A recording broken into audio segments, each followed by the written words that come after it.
Halo semua, saya Kevin Gerald Malieswood, peserta Latsar CPNS Pemprov Sulbar tahun 2022 dari gelombang 1 Angkatan 4 Kelompok 1. Pada podcast kali ini, saya akan menjelaskan tentang nilai kompeten dalam core values ASN berakhlak.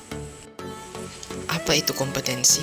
Kompetensi sendiri adalah deskripsi pengetahuan, keterampilan, dan perilaku yang diperlukan dalam melaksanakan tugas jabatan, dan kompetensi menjadi faktor penting untuk mewujudkan pegawai profesional dan kompetitif.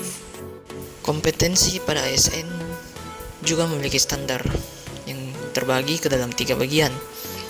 Yang pertama, kompetensi teknis adalah pengetahuan, keterampilan, dan sikap perilaku yang dapat diamati, diukur, dan dikembangkan yang spesifik berkaitan dengan bidang teknis jabatan. Yang kedua, kompetensi manajerial adalah pengetahuan, keterampilan, dan sikap perilaku yang dapat diamati, diukur, dikembangkan untuk memimpin dan atau mengelola unit organisasi. Yang ketiga, kompetensi sosial kultural adalah pengetahuan, keterampilan, dan sikap perilaku yang dapat diamati, diukur, dan dikembangkan terkait dengan pengalaman berinteraksi dengan masyarakat majemuk dalam hal agama, suku dan budaya, perilaku, wawasan kebangsaan, etika, nilai-nilai, moral, emosi, dan prinsip yang harus dipenuhi setiap pemegang jabatan untuk memperoleh hasil kerja sesuai dengan peran fungsi dan jabatan. Berdasarkan peraturan pemerintah nomor 11 tahun 2017, pasal 210 sampai dengan pasal 212, pengembangan kompetensi dapat dilaksanakan sebagai berikut. Yang pertama, mandiri oleh internal instansi pemerintah yang bersangkutan. Yang kedua, bersama dengan instansi pemerintah lain yang memiliki akreditasi untuk melaksanakan pengembangan kompetensi tertentu.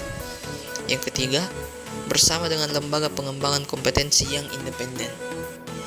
Kemudian hak pengembangan ASN dapat dilihat dari salah satu kebijakan penting dengan berlakunya Undang-Undang Nomor 5 Tahun 2014 tentang ASN, adanya hak pengembangan pegawai sekurang-kurangnya 20 jam pelajaran bagi PNS dan 24 jam pelajaran bagi pegawai pemerintah dengan perjanjian kerja atau yang biasa kita sebut dengan P3K.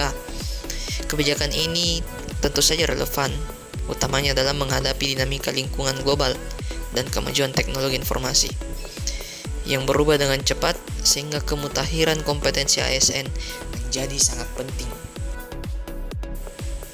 Kemudian berikut saya tampilkan role model di lingkungan kerja saya, yaitu sikap kompeten di lingkungan kerja. Sikap kompeten ini diperlihatkan oleh salah satu polisi kehutanan atau yang biasa kita sebut Polhut atas nama Bapak Herwandi, yang selalu melaksanakan tugasnya dengan tekun dan penuh tanggung jawab. Hal tersebut menunjukkan bahwa beliau kompeten dalam bidangnya sehingga selalu dapat diandalkan oleh kantor saya, khususnya KPA Ilma Pilih, dalam tugas-tugas polisi kehutanan. Beliau sendiri telah mengimplementasikan nilai kompeten dalam core values ASN berakhlak dalam kegiatan sehari-harinya sebagai seorang Polhut. Oleh karena itu, beliau menunjukkan kompetensinya dalam pekerjaannya sebagai Polhut dengan menanggapi sebuah laporan atau tugas dengan cepat dan responsif. Sekian podcast kali ini. Terima kasih.